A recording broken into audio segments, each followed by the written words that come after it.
Facebook ads, SEO, SMM, copywriting, napakarami yung pwedeng gawin as a freelancer na offline, non-voice at flexible ang schedule. However, before you niche down, before you decide kung ano talaga yung gusto ninyong class na i-take, I want you to consider first, aralan muna yung digital marketing. Because baliwala yung alam ninyo sa one specific niche kung hindi nyo naiintindihan yung buong konsepto ng digital marketing. Kaya gusto ko yung question dito. Ang tagal na nitong question na to. Sabi ni Juliet, paano po mag-take ng digital marketing course online?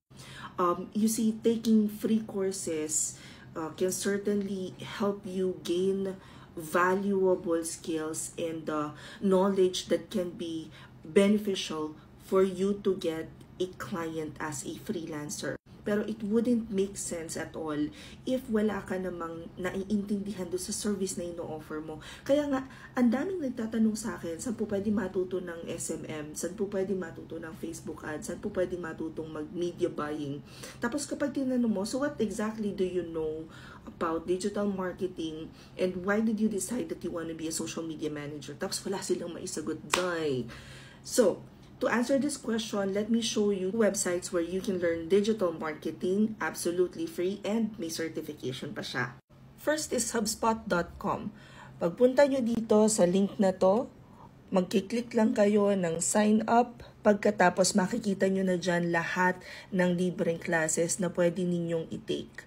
Meron na rin ditong introduction to SEO, what is messenger marketing, and I highly recommend that you learn as much as you can about digital marketing before even deciding na gusto nyo maging SMM, gusto nyo matuto mag-run ng ads and whatnot, because everything falls under the umbrella of digital marketing.